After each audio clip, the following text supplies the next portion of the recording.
YSRCP gear మారుస్తుంది.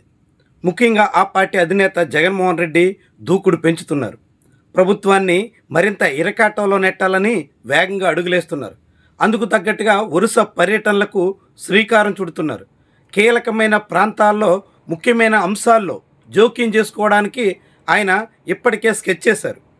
విశాఖపట్నానికి చెందినటువంటి మత్స్యకారులు సముద్రంలో వేటాడడానికి వెళితే 7 మత్స్యకారులు గల్లంతయ్యారు. అందులో కేవలం ఒకే ఒకరు తిరిగి ఒడ్డుకు సురక్షితంగా చేరగా మిగిలిన 6 మత్స్యకారుల ఆచూకీ కనుగొనడంలో ఈ ప్రభుత్వం ఘోరంగా విఫలమైంది. దాంతో మత్స్యకారులు తీవ్రంగా కలత చెందుతున్నారు, ఆగ్రహిస్తున్నారు, ప్రభుత్వం మీద దండెత్తుతున్నారు, నేరుగా మంత్రి కొల్లు రవీంద్రను నిలదీశారు. ఇలా అనేక రకాలుగా మత్స్యకారులు సలసలలాడుతున్నారు. ఈ తరుణంలో మత్స్యకారుల్లో పెరుగుతున్నటువంటి వేడిని ఉపయోగించుకోవడం కోసం వైఎస్ఆర్సీపీ రంగంలో దిగుతోంది. ఇప్పటికే రాష్ట్ర వ్యాప్తంగా మత్స్యకారులు కూటమి ప్రభుత్వం పట్ల తీవ్ర అసహనంతో ఉన్నారు. ఉప్పాడలో పవన్ కళ్యాణ్ ప్రాతినిధ్యం వహిస్తున్న పిఠాపురం నియోజకవర్గంలోనే మత్స్యకారులు భారీ స్థాయిలో ఆందోళన చేసి ప్రభుత్వం దిగి రావాల్సిందే అంటూ మొండికేశారు. దాంతో నేరుగా పవన్ కళ్యాణ్ వెళ్ళి వాళ్లకు నచ్చజెప్పాల్సిన పరిస్థితి వచ్చింది. ఆ తర్వాత కూడా పవన్ కళ్యాణ్ హామీ, ముఖ్యంగా సముద్రంలో కాలుష్యాన్ని నివారించాల్సినటువంటి పర్యావరణ శాఖ మంత్రి తన మాట నిలబెట్టుకోకపోవడంతో గోదావరి జిల్లా మత్స్యకారులు తీవ్రంగా సతమతమవుతున్నారు. ప్రభుత్వం మీద మండిపడుతున్నారు.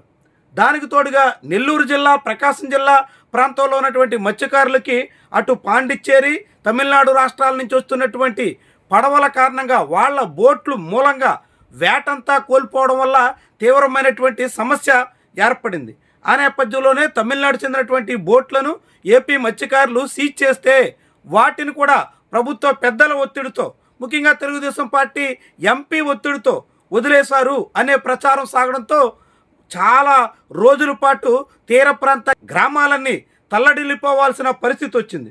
తాజాగా విశాఖపట్నంలో మత్స్యకారులు గల్లంతైతే ఆచూకీ కనుగొనడం కానీ, కనీసంగా వాళ్ళ పరామర్శ కానీ, కుటుంబాలకు అండగా ఉండే రీతిలో భరోసా కల్పించడం కానీ ఇవేమీ తన పని కాదు అన్నట్టుగా ప్రభుత్వం వ్యవహరిస్తుంది. దీంతో మత్స్యకారులు తీవ్రంగా మండిపడుతున్నారు, అనేక రకాలుగా రగిలిపోతున్నారు. ఈ మత్స్యకారుల్లో పెరుగుతున్నటువంటి వేడి ఖచ్చితంగా రాజకీయ ప్రభావాన్ని చూపుతుందనేటువంటి నిర్ణయానికి జగన్మోహన్ రెడ్డి రావడంతో ఇప్పుడు నేరుగా విశాఖపట్నంలో బాధిత మత్స్యకార కుటుంబాల పరామర్శ కోసం బయలుదేరుతున్నారు. ఇటీవలే విశాఖలో వైజాగ్ స్టీల్ ప్లాంట్ ప్రమాదం జరిగిన సమయంలో కూడా జగన్మోహన్ రెడ్డి పర్యటించారు. అయితే అప్పుడు ఘటనా స్థలానికి, స్టీల్ ప్లాంట్కి వెళ్లకుండానే ఆయన ఆగిపోవాల్సి వచ్చింది.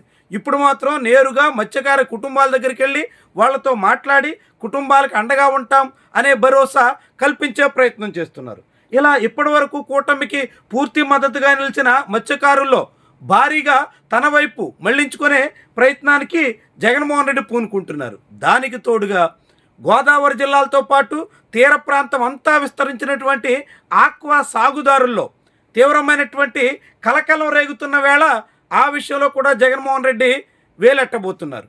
ఇప్పటికే ఆక్వా రైతులతో తాడేపల్లిలో సమావేశమయ్యారు. ఆక్వా ఫీడ్ ధరలు నియంత్రించాల్సిందేనని డిమాండ్ చేశారు. జగన్మోహన్ రెడ్డి హెచ్చరిక తర్వాత ఈ ప్రభుత్వం కేవలం ₹4 తగ్గిస్తున్నట్టుగా ప్రకటన చేసింది. ప్రభుత్వం మాటను పక్కన పెట్టి ఆ ఫీడ్ ఉత్పత్తిదారులంతా తాము ₹2 మాత్రమే తగ్గిస్తామనే మాటను ప్రకటించినప్పటికీ ఆచరణలో అనేక చోట్ల అది కూడా లేకుండా భారీగా ఫీడ్ ధరలు పెంచి సిండికేట్గా అమ్మకాలు సాగిస్తున్నారు. దాంతో ఆక్వా సాగుదారులు, రొయ్యి రైతంతా తీవ్రంగా నష్టపోవాల్సిన పరిస్థితి వచ్చింది. ఈ నేపథ్యంలో రొయ్య సాగు పెట్టుబడి భారీగా పెరగడంతో అనేక రకాల అవస్థలు పడుతున్న ఆక్వా రైతులంతా అతలాకుతలమవుతున్నారు. తీవ్రంగా ప్రభుత్వ తీరు పట్ల కస్సుమంటున్నారు.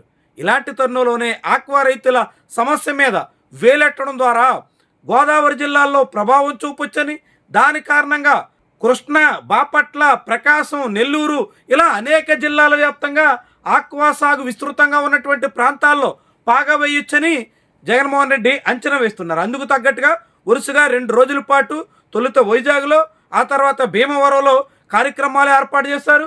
వాటి తర్వాత అమరావతిలో కూడా జగన్మోహన్ రెడ్డి పర్యటించవచ్చు అనే ప్రచారం అయితే సాగుతోంది. అమరావతి రైతుల భూములను బలవంతంగా సేకరించే ప్రయత్నంలో చంద్రబాబు సర్కారు పడింది. అదే సమయంలో రైతుల పరిస్థితిని పరిశీలించడానికంటూ బయలుదేరిన వైఎస్ఆర్సీపీ నేతల మీద దాడి చేయడానికి కూడా టీడీపీ శ్రేణులు తెగించాయి. ఈ తరుణంలో నేరుగా జగన్మోహన్ రెడ్డి అమరావతిలో అడుగు పెట్టాలనే నిర్ణయానికి వస్తున్నట్టుగా సమాచారం. మరి నిజంగా జగన్మోహన్ రెడ్డి అమరావతిలో ఉండవల్లి పెనుమాక రైతుల్ని పరామర్శించే ప్రయత్నమే చేస్తే అది ఎలాంటి పరిస్థితికి దారితీస్తుంది, ఏ తీరున ఉంటుంది అన్నది ముఖ్యమైనటువంటి విషయం.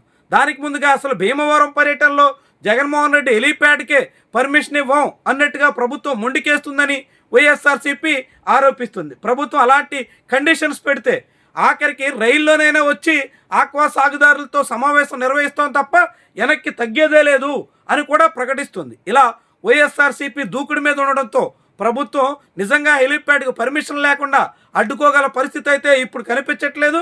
గతంలో ఏడాది క్రితమే నెల్లూరు పర్యటనలో అలా అడ్డుకోవాలనే ప్రయత్నం చేసినా అది నియంత్రించడం సాధ్యం కాలేదు. కాబట్టి చివరికి మళ్ళీ జగన్మోహన్ రెడ్డి తన టూర్ని కొనసాగించే పరిస్థితి దాకా తెచ్చుకున్నారు. ఇప్పుడు కూడా అలాంటి ఒక వాతావరణాన్ని ఉద్రిక్తంగా మార్చే పరిస్థితికి ప్రభుత్వం రాకుండా ఉంటుందన్న అభిప్రాయం చాలా మందిలో ఉంది. కానీ నిజంగానే ప్రభుత్వం అడ్డుకునేటువంటి పరిస్థితికి అయితే వస్తే మాత్రం ఆక్వా రైతుల పోరాటం చాలా వేడెక్కే దిశలో అయితే ఉంటుందని చెప్పొచ్చు. ఇలా అమరావతి కన్నా ముందే భీమవరంలో ఆక్వా సాగుదారుల దగ్గరే జగన్మోహన్ రెడ్డిని అడ్డుకోవాలి అని ప్రభుత్వం ప్రయత్నం చేస్తే మాత్రం అది అమరావతి రైతు ఉద్యమం మీద పడుతుంది. అమరావతి రైతులకు నేరుగా పరామర్శించాలన్న జగన్మోహన్ రెడ్డి ప్రణాళిక మీద పడుతుంది. దాంతో అది ఎటు మళ్ళుతుంది, ఎలా వెళుతుంది, ఏ తీరున సాగుతుంది, ఇదంతా కీలకమైనటువంటి విషయం. అయితే ఇప్పుడు రాష్ట్రంలో మారుతున్నటువంటి రాజకీయ పరిస్థితుల్లో జగన్మోహన్ రెడ్డి దూకుడు పెంచుతున్నటువంటి వేళ కూటమికి చాలా పెద్ద స్థాయిలో తలనొప్పి తప్పదు అని మాత్రం చెప్పొచ్చు. మత్స్యకారుల్లో పెరుగుతున్నటువంటి ఒత్తిడి, ఆక్వా సాగుదారుల నుంచి పెరగబోయేటువంటి సమస్యలు, దానికి తోడు అమరావతిలో రాజుకోబోయేటి ఉద్యమం, ఇవన్నీ కూటమి సర్కార్కి చాలా చాలా పెద్ద స్థాయిలో కలవరం కలిగించేటువంటి అంశాలుగా మారే దిశలో ఉన్నాయి. అందుకు జగన్మోహన్ రెడ్డి ఆజ్యం పోసే ప్రయత్నంలో ఉన్నారు. అందుకు తగ్గట్టుగా గేరు మార్చి దూకుడు పెంచి ప్రభుత్వం మీద దండయాత్రలకు సిద్ధమవుతున్నారు.